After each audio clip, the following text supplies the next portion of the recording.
Hello everyone, my name is Jitendra Kumar, Faculty of Civil Engineering, and welcome to the YouTube channel of Engineering College Barmer. हमारे last lecture में हमने पढ़ा था 2D trusses और 2D frames के बारे में, उनकी इनडिटर्मिनेसी कैसे निकालते हैं। इनडिटर्मिनेसी का मतलब मेरा यहाँ पर सिर्फ और सिर्फ स्टैटिक इनडिटर्मिनेसी से, ठीक है। तो आज हम उनके ऊपर कुछ एग्जाम्पल क्वेश्चंस करेंगे। सबसे पहला क्वेश्चन मैं आपके सामने यहाँ पर देता हूँ, आर्टिकुलेटेड फ्रेम्स, ठीक है, आर्टिकुलेटेड स्ट्रक्चर्स, यानी कि जिनको आप अपनी पिन जॉइंटेड स्ट्रक्चर कहते हो।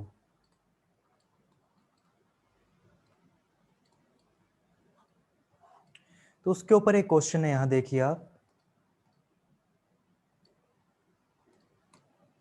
ओके,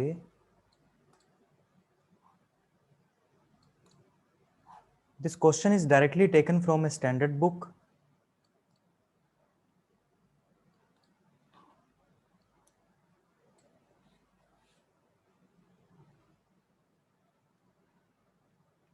ठीक है, और ये सारे हमने इसके पिंस दिखा दिए।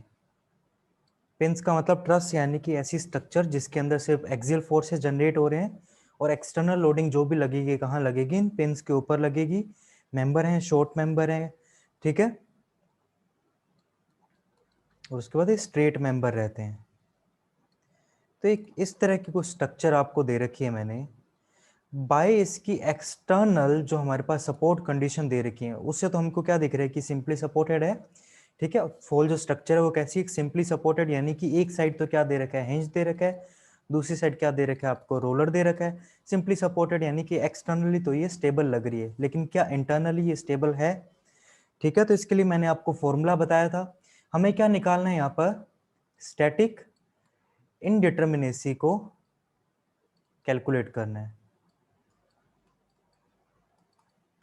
स्टैटिक इंडिटर्मिनेसी जिसके दो पार्ट रहते थे हमारे पास, कौन कौन से, एक्सटर्नल और इंटरनल। मैं थोड़ा सा फास्ट इसलिए चल रहा हूं क्योंकि लास्ट लेक्चर में ये चीजें मैंने ऑलरेडी बता चुका हूं, और आपको यहाँ पर बस क्या करना है, क्वेश्चन की प्रैक्टिस करनी है, और उसके बाद हम 3D कंसेप्ट के ऊपर आ जाएंगे। ओके, एक्सटर्नल के लिए जिसको आप डीएससी से डिनोट करते थे, इंटरनल को डीएसआई से डिनोट करते थे। एक्सटर्नल क्या हो जाती थी, जितनी भी आपके पास सपोर्ट पे रिएक्शन आ रही है, सपोर्ट पे रिएक्शन आ रही है, उसमें से आपको क्या कर देना है, इक्विलिब्रियम इक्वेशन को माइनस कर देना है यहाँ पर। और उसके साथ ही साथ अगर आपको इंटरनल की कैलकुलेशन करनी है तो आप क्या करते थे, आर्टिकुलेटेड फ्रेम के अंदर यानी कि पिन जॉइंटेड स्ट्रक्चर के अंदर, तो उसकी फॉर्मूला क्या बन जाता था, m माइनस 2j माइनस 3, जिसपे 3 क्या है, इक्विलिब्रियम इक्वेशन, उसी 3 को यहां पर यूज किया गया है। ओके, तो चलिए कैलकुलेशन करते हैं, आर माइनस 3, क्योंकि यहाँ पर हिंज सपोर्ट है तो हिंज क्या कर सकता है, सिर्फ और सिर्फ दो डायरेक्शन के अंदर रिस्ट्रेन प्रोवाइड कर सकता है। तो दो यहाँ से आ जाएंगी रिएक्शन हमारे पास, एक वर्टिकल रिएक्शन यहाँ से आ जाएगी, ठीक है।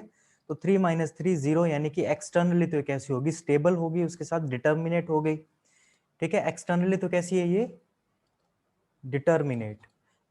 इंटरनल की बात करूं, नंबर ऑफ मेंबर देखो यहाँ पर कितने हैं आपके पास, 1 2 3 4 5 6 7 8 9, तो हमारे पास 9 मेंबर है। 9 माइनस 2j की वैल्यू कितनी हो जाएगी, यहाँ पर देखिए जॉइंट्स है, यानी कि 1 2 3 4 5 6, 6 जॉइंट है टोटल हमारे पास। और जॉइंट का मतलब आपको ये जो जॉइंट्स है ना इसके ऊपर वाले, उनको भी कैलकुलेशन के अंदर इंक्लूड जरूर करना है, ठीक है। मैं यहाँ पर लिख देता हूँ नोट लगाकर, these joints at supports also included in calculation purpose, ठीक है। तो कितने जॉइंट थे हमारे पास, 3 2 5 1 6, 6 2 12, यहाँ पर डायरेक्टली मैं लिख रहा हूँ, उसके बाद माइनस 3, तो 12 माइनस 3 9 हो जाएगा। क्योंकि अगर आपको नहीं पता ये सोल्व मैंने कैसे किया, पहले 9 ही क्यों उसको सोल्व किया, तो एक सिंपल सा रूल होता है बेटा बोर्ड मास का, बहुत छोटी क्लासेस में सीखते हैं हम, ठीक है। बोर्ड मास के हिसाब से ब्रैकेट को पहले सोल्व किया जाता है, ये रहा ब्रैकेट, ब्रैकेट को पहले सोल्व किया, 12 माइनस 3 9 आ गया, 9 माइनस 9 हो गया 0, ठीक है। तो ये तो तरीका था हमारे को, जो डिस्क्रिप्टिव पेपर है उसके अंदर कैसे लिख के आना है। तो जो टोटल इनडिटर्मिनेसी इससे पूछेगा, टोटल इनडिटर्मिनेसी, वो हमारे पास ds की वैल्यू क्या हो जाएगी, dsc प्लस dsI, एक्सटर्नल और इंटरनल दोनों जीरो है तो फाइनल वैल्यू हो जाएगी 0, यानी कि ये जो स्ट्रक्चर बनाई है, ये स्ट्रक्चर मेरी कैसी बनी बच्चों, ये बनी स्टैटिकली डिटर्मिनेट, यानी कि इसको सिर्फ और सिर्फ मैं इक्वेशन ऑफ इक्विलिब्रियम से ही सोल्व कर पाऊंगा। उसके बाद एक चीज देखिए, अगर आपने मेरा पिछला लेक्चर देखा हो तो आपको याद होगा, मैंने बताया था जब भी आप इस तरह का फ्रेम बनाएंगे, आर्टिकुलेटेड फ्रेम, आर्टिकुलेटेड स्ट्रक्चर या पिन जॉइंटेड स्ट्रक्चर बनाएंगे, कि उसके अंदर शुरू में तो इनिशियली आपने ट्राइंगल बना दिया, उसके बाद कंटिन्यूअसली ट्राइंगल बनाते जा रहे हो, ठीक है। यानी कि देखो यहाँ पर 2 मेंबर एक जॉइंट, 2 मेंबर एक जॉइंट, 2 मेंबर एक जॉइंट, इस तरह की स्ट्रक्चर बनाते जाते हो कि परफेक्ट ट्राइंगल वहां पर बनते जा रहे हैं, ठीक है। सिर्फ ट्राइंगल, एक्स्ट्रा कोई मेंबर ऐड नहीं हुआ, तो स्ट्रक्चर मेरी कैसी हो जाती थी, minimum condition for stability determinate structure बन जाती थी। So by that definition also, competition exam में आप यूज कर सकते हैं मेथड, तो by that definition also this one is also a determinate structure, ठीक है। और अगर आपको फॉर्मूला लगाना है तो कोई लंबा चौड़ा फॉर्मूला नहीं है, सिंपल सा छोटा सा फॉर्मूला है, यहाँ पर आपने यूज किया और सिंपली आपको इसकी वैल्यू मिल गई। चलिए नेक्स्ट क्वेश्चन की ओर बढ़ते हैं।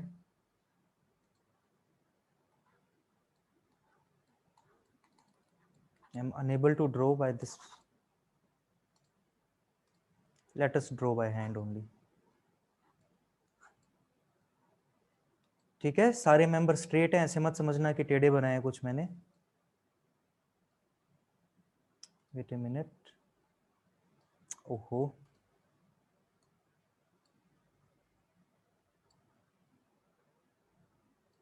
ओके।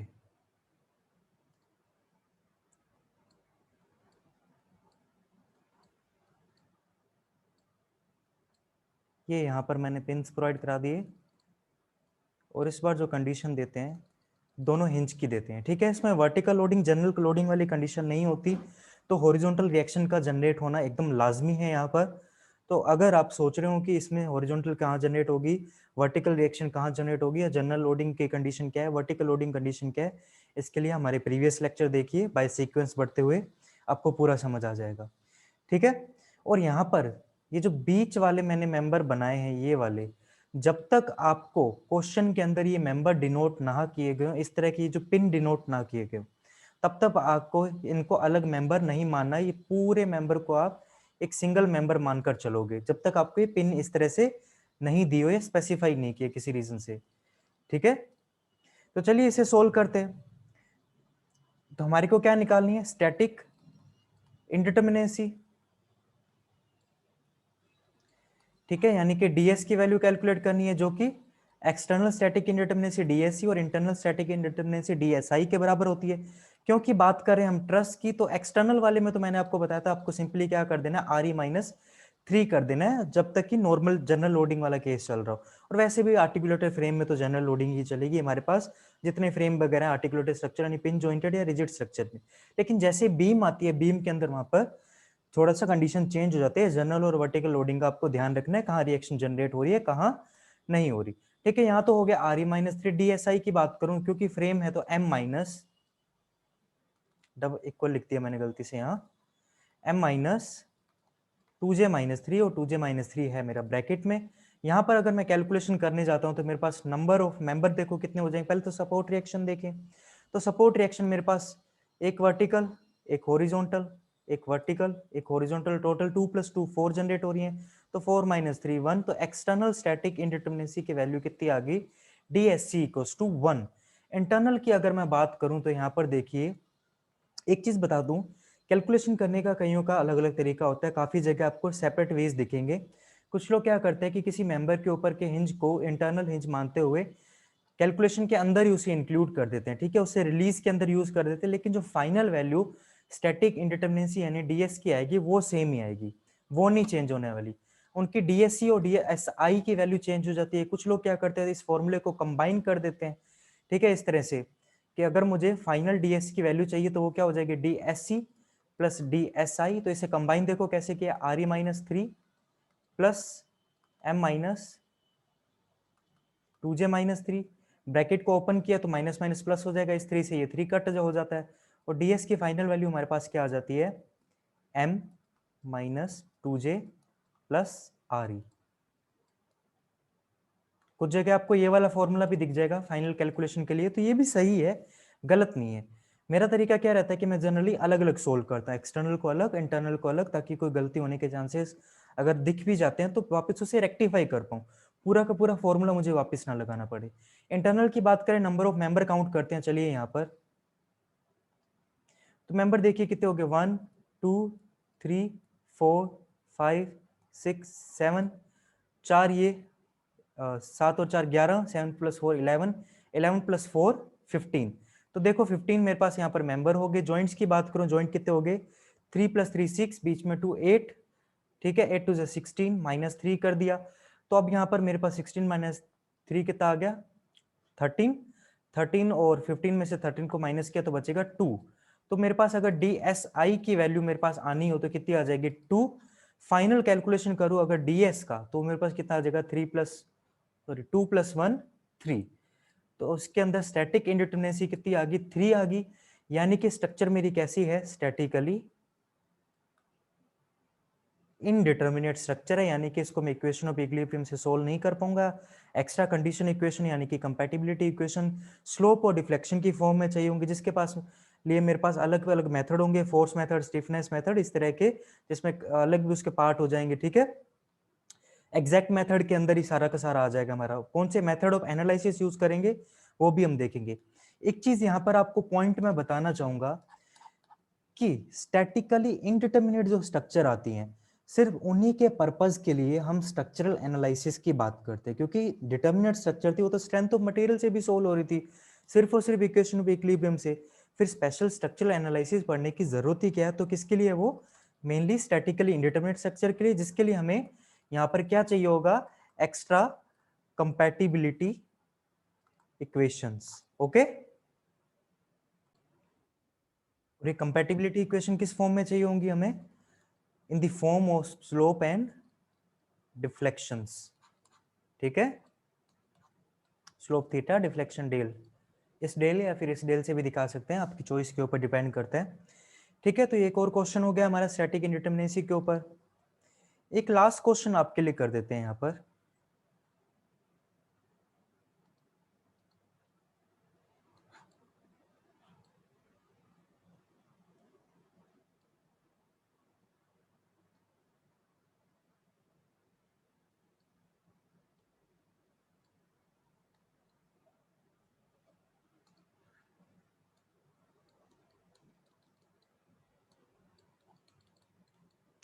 ये क्वेश्चन दिया है मैंने आपको, ओके, इस तरह से पिंस कनेक्टेड हैं।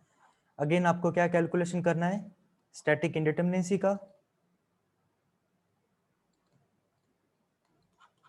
ठीक है। तो किस तरह से निकालोगे स्टैटिक इंडिटरमिनेसी, आप करोगे यहाँ पर ds equals to DSC plus DSI, यानी कि इंटरनल और एक्सटर्नल स्टैटिक इंडिटरमिनेसी, जिसमें आपको RE-3 प्लस M-2J-3 करना है, ठीक है।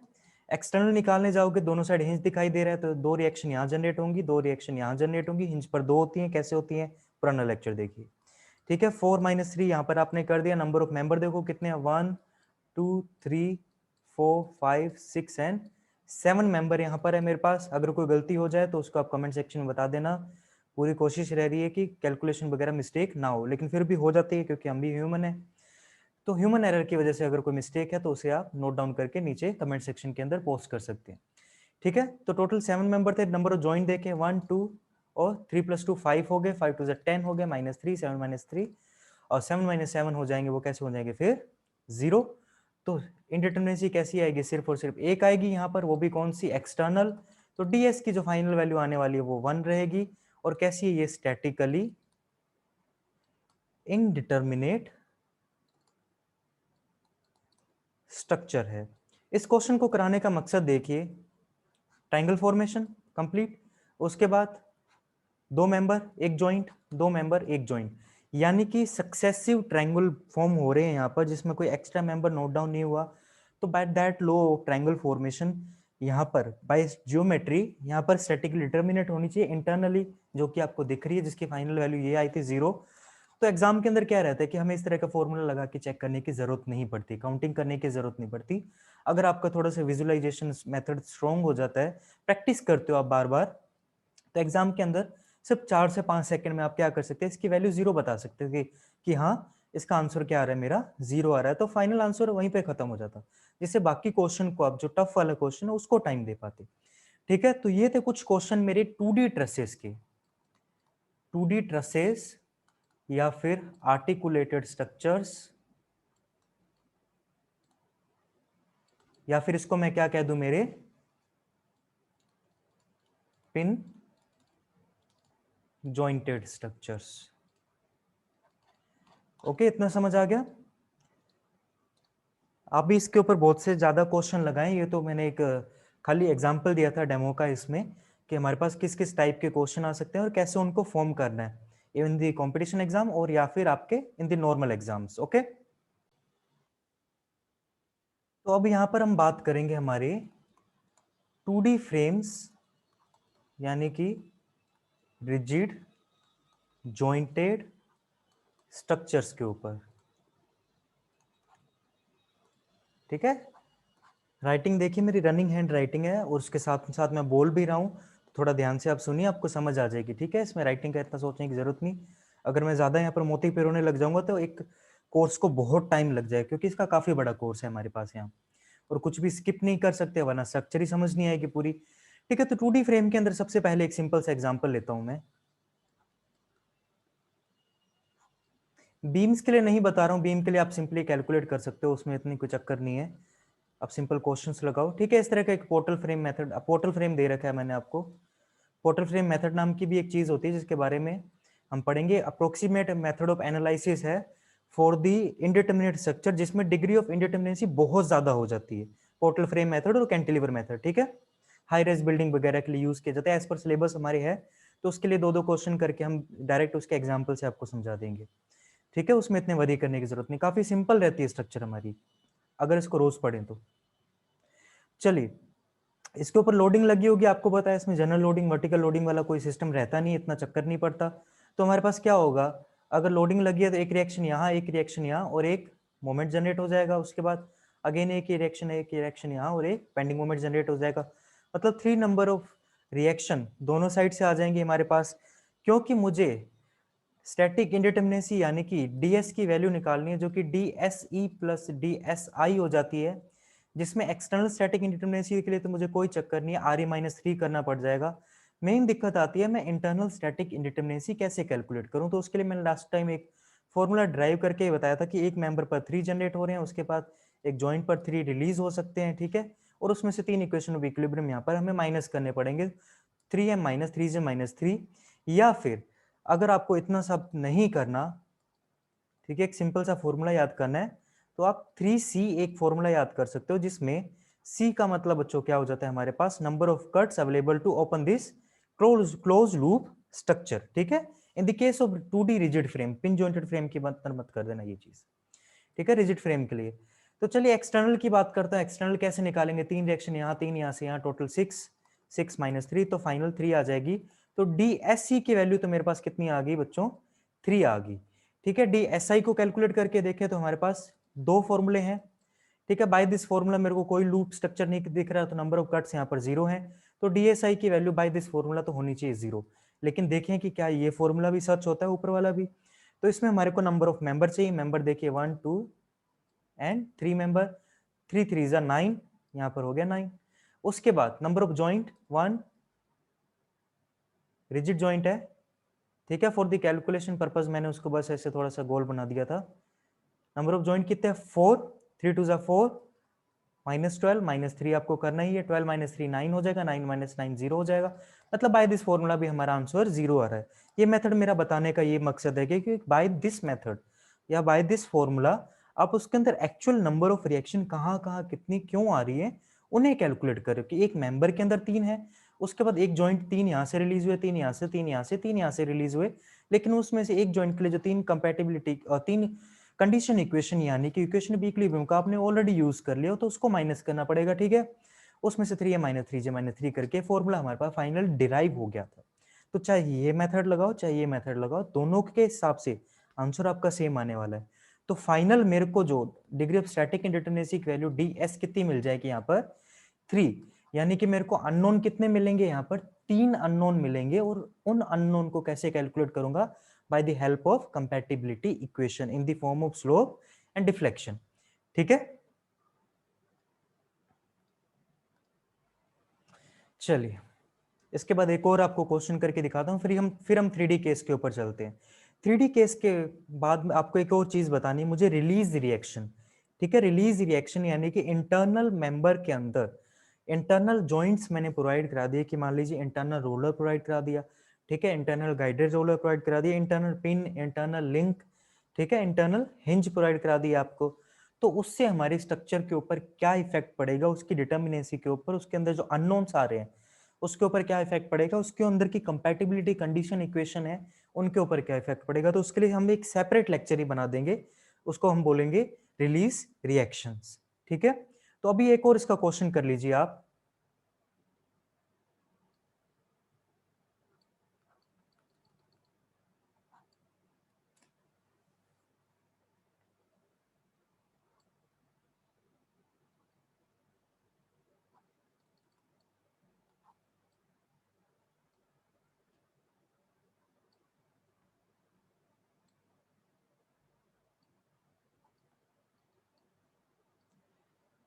ठीक है, एक चीज आपको बता दूं, सारे के सारे जॉइंट्स मेरे रिजिड हैं, तो मैं हर जगह इस तरह से नहीं बना रहा फॉर सेविंग आवर टाइम।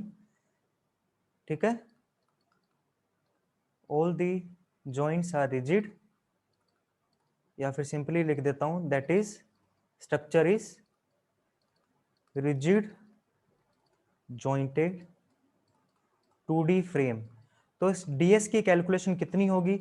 सबसे पहले काम तो आप क्या करेंगे कि अपनी स्क्रीन को पॉज करेंगे, उस डीएस की कैलकुलेशन निकालेंगे।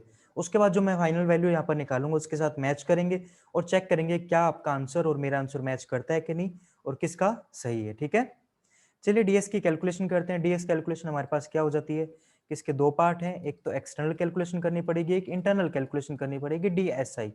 यहाँ पर एक्सटर्नल के लिए आपको नंबर ऑफ रिएक्शन में से कंडीशन इक्वेशन यानी कि इक्वेशन ऑफ इक्विलिब्रियम को माइनस करना पड़ेगा, यानी कि आर माइनस 3 करना पड़ेगा। 3 रिएक्शन यहाँ जनरेट होंगी 1 2 3, ठीक है, उसके बाद 3 यहाँ जनरेट होंगी 1 2 3। डायरेक्शन आप कोई भी लो आंसर वही आने वाला है, जो कि आपको मैंने बाय एग्जांपल पिछले लेक्चर में भी बताया था। तो आप एक क्वेश्चन के अंदर कोई भी डायरेक्शन इस तरह से दिखा सकते हैं। ठीक है, तो 3 + 3 + 3 9 हो जाएगा, 9 - 3 करोगे तो आपके पास डीएससी की वैल्यू यहाँ पर कितनी आ जाएगी, 6 आ जाएगी। डीएसआई कैलकुलेट करना है आपको, तो इसके भी आपके पास दो फॉर्मूले कौन कौन से, 3m - 3j - 3, या फिर अदर फॉर्मूला क्या था आपके पास, re - 3 का, सॉरी re - 3 नहीं, ये तो एक्सटर्नल के लिए रह जाता है। आपके पास फॉर्मूला क्या आ जाएगा यहाँ पर, 3c, नंबर ऑफ कट्स। तो नंबर ऑफ कट से देखिए कितने कट चाहिए, 1 2 3, नंबर ऑफ कट कितने चाहिए 3, तो 3 × 3 × 9। तो फाइनल आंसर क्या आना चाहिए बाय दिस फॉर्मूला, तो 9 आना चाहिए। चलिए यहां पर कैलकुलेशन करके देखते हैं। नंबर ऑफ मेंबर देखिए हमारे पास कितने हैं, 1 2 3 4 5 6 7 8 9 10 11 12 एंड दिस वन 13। ठीक है, तो नंबर ऑफ मेंबर कितने हो गए मेरे पास, 13 मल्टीप्लाई बाय करोगे 3 से, नंबर ऑफ जॉइंट कितने, तो कितने हो गए, 1 2 3 4 5 6 7 8 9 10 एंड 11। ठीक है, 11 को इससे मल्टीप्लाई करोगे, 11 3 जा 33, ओके, माइनस कर दोगे 3, तो हमारे पास कितना आ जाएगा यहाँ पर, 13 3 जा 39, माइनस यहाँ हो जाएगा 30, तो मेरे पास फाइनल आंसर क्या आ जाएगा, 9।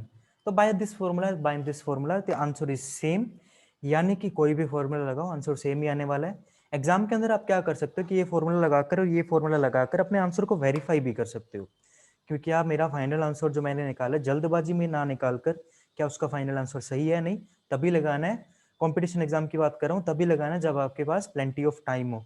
हालांकि जिस हिसाब का कॉम्पिटिशन चल रहा है और जितने नंबर ऑफ क्वेश्चन और टाइम इंटरवल दिया जाता है, मुझे नहीं लगता कि दोबारा इतना टाइम आपको मिल पाएगा, आप कर पाओगे।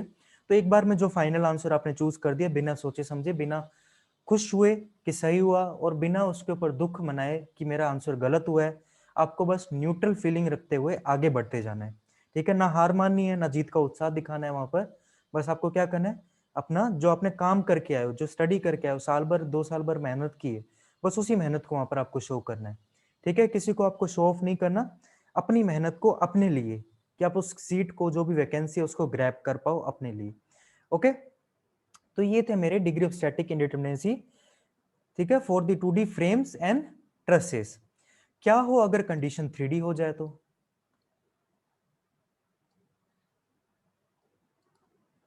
फॉर 3D स्ट्रक्चर्स,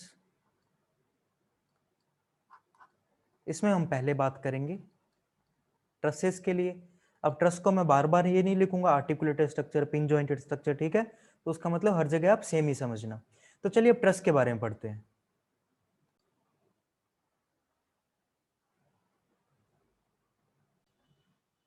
तो ट्रस में हमने क्या किया था 2D केस के अंदर?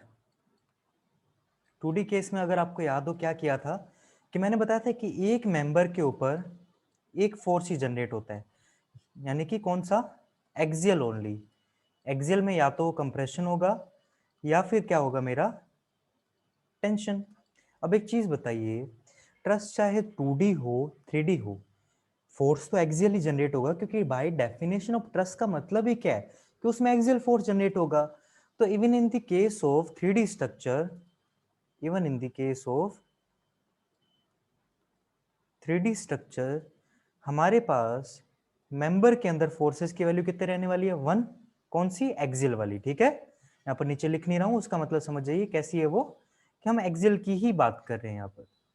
ओके, उसके बाद जॉइंट के ऊपर रिलीज की जब बात हो रही थी, ठीक है, जॉइंट के ऊपर रिलीज की बात हो रही थी 2D केस में, तब हमने क्या किया था कि एक जॉइंट दो डायरेक्शन के अंदर मोशन कर सकता है, इन दी हॉरिजॉन्टल और इन दी वर्टिकल डायरेक्शन। मतलब फ्री मूवमेंट एक जॉइंट की तरफ से दो डायरेक्शन में आती है।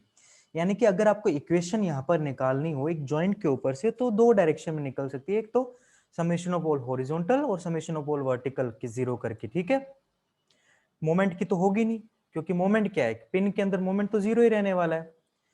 ठीक है, तो summation of all the horizontal forces और summation of all the vertical forces इस तरह से जीरो करके हमारे पास दो equation of equilibrium at a joint.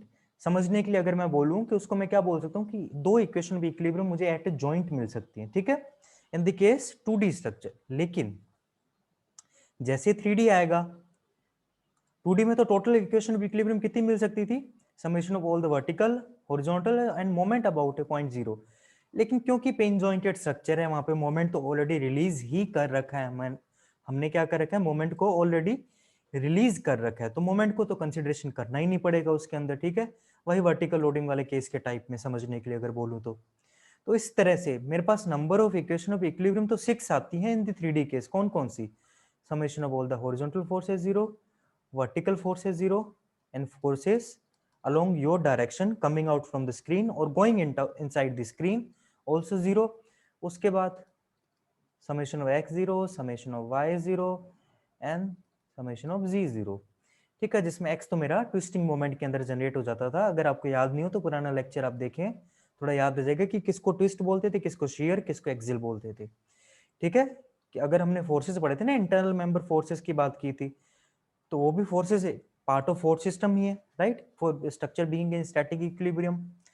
तो यहाँ पर मेरे पास एक जॉइंट के ऊपर कितनी आ रही है? अब मोमेंट तो कंसीडर होगा ही नहीं, क्योंकि मोमेंट तो जॉइंट पर ऑलरेडी फ्री होता है, हिंज पर, पिन पर ऑलरेडी फ्री होता है।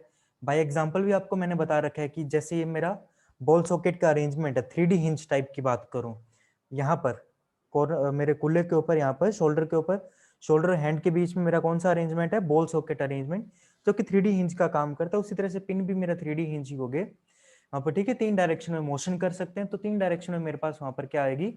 इक्वेशन ऑफ इक्विलिब्रियम की कंडीशन वहां पर जनरेट हो सकती है। ठीक है, कौन कौन सी? Summation of X, summation of Y, summation of ji.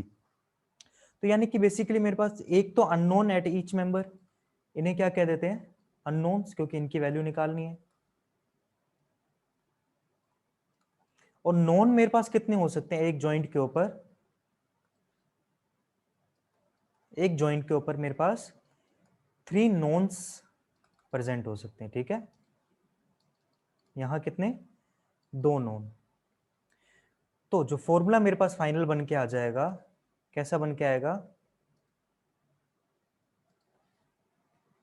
Formula देखिए, degree of internal static indeterminacy, external तो वही रहने वाली आर ई माइनस थ्री, वो तो चेंज नहीं होगी। तो इंटरनल का फॉर्मूला देखिए, एक मेंबर पर तो एक ही अननोन आया, जितने नंबर ऑफ मेंबर उतने अननोन, उसमें से पर जॉइंट के ऊपर आपके पास 3 नोन्स आ जाते हैं, लेकिन 6 इक्वेशन ऑफ इक्विलिब्रियम ये वाली उसको माइनस करना पड़ेगा इन the case of 3D structure. ठीक है, अगर 3D केस हो जाता तो मेरे पास यहाँ पे एक्सटर्नल में भी थोड़ा सा चेंज आएगा। ठीक है, यहाँ पर एक्सटर्नल तो क्या हो जाएगी, R E minus three, number of reaction minus three कर दोगे, लेकिन यहाँ पर एक्सटर्नल क्या हो जाएगा, आर ई माइनस सिक्स हो जाएगा इस बार। ठीक है, ये भी थोड़ा सा माइनर एक चेंज आ गया यहाँ पर। ओके, इस माइनर चेंज को थोड़ा ध्यान रखिए, मैं भूल गया आपको ये बताना। तो यहाँ पर क्या हो जाएगा, m माइनस थ्री जे माइनस सिक्स, और ये वाली मेरे पास जो इक्वेशन आई है ये किसके लिए आ जाएगी, for the 3D case of trusses. ठीक है, हालांकि जनरली हमसे 3D वाले क्वेश्चन बहुत कम पूछे जाते हैं, लेकिन फिर भी हमें फॉर्मूला पता होना चाहिए, इसलिए मैंने आपको ये फॉर्मूलेस यहाँ पे लिखवाए हुए हैं। ठीक है, ये आर ई है, number of reaction at joint, उसमें से 6 को माइनस करना है। और नेक्स्ट है हमारे पास D S I, internal static indeterminacy, जिसमें पर मेंबर पर एक अननोन, हर जॉइंट पर 3 नोन मिल सकते हैं। कौन से, summation of horizontal, vertical and forces coming toward your direction, उनका summation 0, structure being in static equilibrium, हर जॉइंट के ऊपर। जॉइंट इक्विलिब्रियम की कंडीशन भी तो लगती है ना, जो हम आगे जाके पढ़ेंगे कि आप ओके उसको छोड़िए, एक बार जॉइंट इक्विलिब्रियम के बारे में बाद में बात करेंगे आपसे, वरना और कंफ्यूजन हो जाएगा हमारे पास यहाँ पर। तो यहाँ देखिए क्या आ गया हमारे पास, 3 known at the each joint, उसमें से 6 इक्वेशन ऑफ इक्विलिब्रियम को आपको माइनस करना पड़ेगा, तो 3j माइनस सिक्स यहाँ पर मेरे पास ये बन गया। ठीक है, आप लिख लोगे ना यहाँ पर आर ई का मतलब क्या है, अगर आप नोटबुक में नोट डाउन करोगे तो आपको ऐसे लिखना जरूर है कि आर ई का मतलब क्या है, एम का मतलब क्या है, जे का मतलब क्या है, ये 6 का मतलब क्या है, यहाँ पर आपको सबको डिनोट करके लिखना पड़ेगा ये सारी इक्वेशन वगैरह। ठीक है, हालांकि यहाँ तो मैं हेक्टिक में समझा देता हूँ आपको, जिस हिसाब से अपनी तरफ से जो समझ आ रहा है आपको उसको मैक्सिमम एक्सपेंड करके अपनी नोटबुक के अंदर नोट डाउन करके लिखना है। तो ये था बच्चों 3D case of structure for our trusses, कि उसके अंदर स्टैटिक इंडिटरमिनेसी किस तरह से निकाल सकते हैं। 2 फॉर्मूले आपके पास, एक ये वाला और एक ये वाला। ठीक है, अब बात करेंगे 3D फ्रेम के ऊपर। 3D स्ट्रक्चर ही चल रही है, लेकिन उसके अंदर इस बार कौन आ गया, अब स्पेस फ्रेम, एक और नया नाम आ गया हमारे पास। ये जो 3D रिजिड जॉइंटेड स्ट्रक्चर रहती है ना, उन्हें एक और नाम दे देते हैं स्पेस फ्रेम। ठीक है, एक चीज आपको बच्चों थोड़ी सी बता दूं, यहां पर आपको पहले से आगाह कर दूं मैं कि हमारे क्वेश्चन में अब तक जो हमने फॉर्मूले डिराइव किए हैं उसमें एक टर्म मिसिंग है। ठीक है, एक टर्म अभी मिसिंग है, वो क्वेश्चन का जो फॉर्मूला है वो कंप्लीट नहीं हुआ है। वो टर्म कब कंप्लीट होगी, हमारे नेक्स्ट लेक्चर में, जब मैं आपको टॉपिक पढ़ाऊंगा कौन सा, रिलीज रिएक्शंस। इसको मैं अलग से इसलिए करा रहा हूं ताकि आपको इंटरनल जॉइंट्स हैं, जो मेंबर के अंदर इंटरनल हम जॉइंट्स प्रोवाइड कराते हैं, उनके बारे में थोड़ा डिटेल में बता पाऊं, ताकि वो सेपरेट लेक्चर बन जाए। ठीक है, जब भी आपको पढ़ना हो तो आप सिंपली उसको आराम से अलग से देख लो, उसके बाद एक दो बार देखा, उसके कंसेप्ट समझ आ गया, उसको डायरेक्टली यूटिलाइज कर दिया। वरना एक ही क्वेश्चन एक ही मैं लेक्चर के अंदर बनाऊंगा तो लेक्चर 1 से 1.5 घंटे का काफी लंबा लेक्चर बन जाएगा, और उसके साथ में समझने में थोड़ी दिक्कत आएगी। यहाँ पर स्पेस फ्रेम की बात करूं तो स्पेस फ्रेम देखिए आपको कैसे दिखाई देंगे कुछ।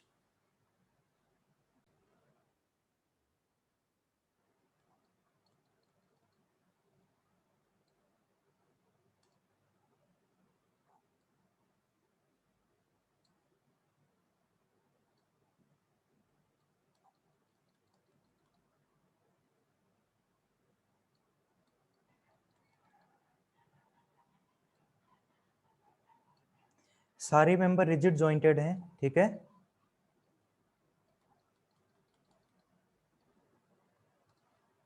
एक ये यहाँ पर हिंज हमने प्रोवाइड करा दिया, हिंज सपोर्ट। आपको क्या कैलकुलेट करना है इसके लिए, degree of static indeterminacy DS की कैलकुलेशन करनी है। अगेन जिसके 2 पार्ट एक्सटर्नल और इंटरनल रह जाते हैं। एक्सटर्नल में तो आपको पता है हमें ज्यादा दिक्कत नहीं आएगी। डीएससी की कैलकुलेशन करोगे तो आप क्या करोगे, simply number of reaction at each joint निकालोगे, उसमें से 6 को कर दोगे माइनस। 6 को माइनस क्यों किया है? क्योंकि इस बार जो 3D केस में हमारे पास इक्वेशन ऑफ इक्विलिब्रियम हो जाएंगी, कौन कौन सी होंगी? Equation of equilibrium in 3D case कौन कौन सी होंगी बच्चों? Summation of all the horizontal forces zero, या forces along the x direction, forces along the vertical direction and forces along the z direction. उसके साथ ही साथ summation of moment along x, summation of all the moments along y and summation of all the moments along z हो जाएंगे zero. कौन से moment को हम एक्सियल कौन से मोमेंट को हम बेंडिंग बोलते हैं और कौन से को ट्विस्टिंग बोलते हैं, इसके बारे में ऑलरेडी हम डिस्कस कर चुके हैं। Okay, Re-6। और एक छोटा सा यहाँ पर आपको कंसर्न मैं दिखाना चाहूंगा, एक नोट लगा के लिखना चाहूंगा कि आपको ध्यान रखना है नंबर ऑफ रिएक्शन है ना बेटा, ये किसके लिए है? For the 3D case. अब यहाँ पर ये मत कर देना सर ये यहाँ पर फिक्स जो जॉइंट है तो यहाँ पर 3 नंबर ऑफ रिएक्शन जनरेट होंगी, तो बेटा ऐसे मत करना, स्पेशल अलग टेबल बना के सब बताया, ठीक है, किसके लिए कितनी जनरेट होती है। तो क्योंकि ये 3D केस है मेरा, तो आरई एट द फिक्स सपोर्ट मेरे पास कौन कौन सी होगी? क्योंकि 6 डायरेक्शन के अंदर रिस्ट्रेन मोशन कौन कितनी डायरेक्शन में हो सकता है? 6 डायरेक्शन के अंदर। तो रिस्ट्रेन भी कितनी डायरेक्शन में आ सकता है? 6 डायरेक्शन में अंदर। जहां रिस्ट्रेन वहीं रिएक्शन, ठीक है। तो क्योंकि फिक्स है, 3D फिक्स है, इसलिए यहाँ पर 6 नंबर ऑफ रिएक्शन आरई कितना आएगा? 6। यहाँ भी कितना आएगा? 6। यहाँ भी कितना आएगा? 6, ठीक है। उसके बाद 3D हिंज है, उसमें कितना आएगा? 3, ठीक है। और 3 कैसे आया?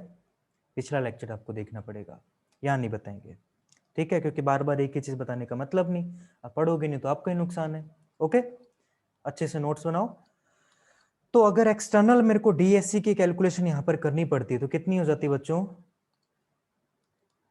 कैलकुलेशन करके देख लेते हैं। 18 + 3 21, 21 में से 6 गए तो 15। कैलकुलेशन देख लेना, कई बार मैं जल्दबाजी में गलत कर देता हूं, ठीक है ना, लेकिन कंसेप्ट गलत नहीं होगा। ओके, तो डीएससी के कैलकुलेशन के लिए तो आप क्या कर दोगे? सिंपली Re-6 कर दोगे। आरई कौन सी वाले ने? 3D केस के लिए, जो कि मैंने स्पेशल रिएक्शन के लिए अलग लेक्चर बना के उसमें टेबल बाय टेबल बताया, जिन्हें समझ आ जाता है कंसेप्ट, ठीक है, वरना आप number of reaction her support के लिए याद कर लीजिए, सिंपल सा याद कर लीजिए, उसके अलावा आप कुछ नहीं कर सकते। अगर बार बार देखने के बाद नहीं समझ आए फिर तो क्या ही करें, सही है ना। तो चलिए अब डीएसआई की कैलकुलेशन करते हैं, इंटरनल स्टैटिक इंडिटरमिनेसी। आपको फॉर्मूला याद हो 2D केस का? 2D केस में हमने थोड़ी देर पहले क्या किया था? डीएसआई की कैलकुलेशन के लिए दो फॉर्मूले थे, एक तो डायरेक्ट 3C और दूसरा 3M माइनस 3J माइनस 3 किया था, याद है कुछ? अरे याद है ना। तो वहां पर नंबर ऑफ कट 3C लगाया था, तो क्या मैं यहां पर लगा सकता हूं? ऑब्वियसली। एक फॉर्मूला तो क्या बन जाएगा? 6C।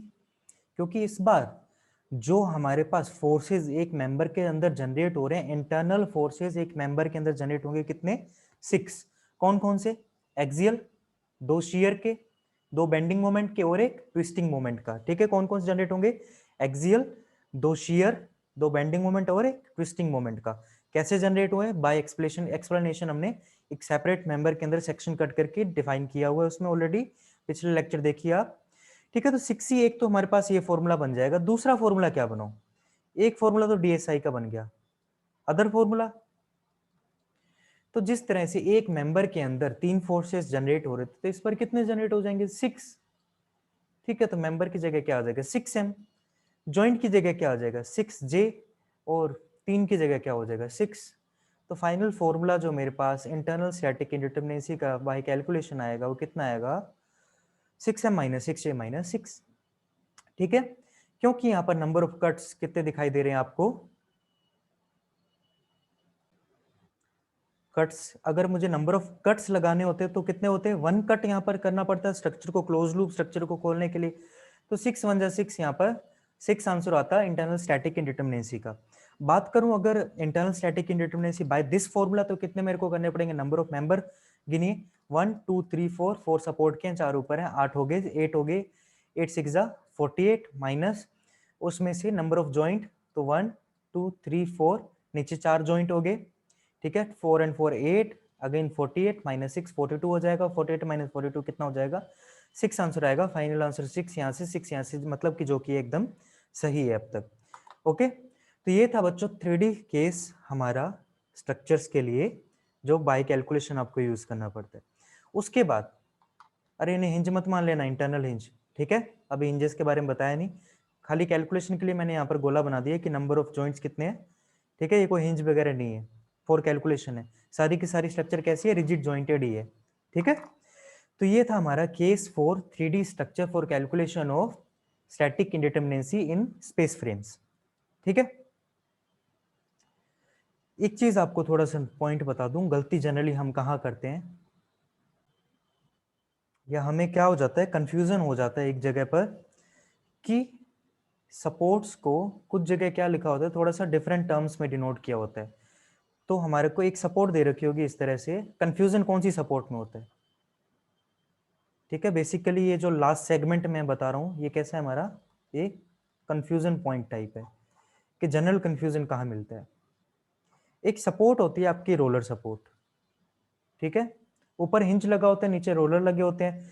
नंबर ऑफ रिएक्शन की बात करूं तो सिर्फ और सिर्फ इसमें एक ही आती है, यानी कि रिस्ट्रेन कौन सी डायरेक्शन में देता है, delta y direction, vertical direction, जिसको ये 0 कर देता है।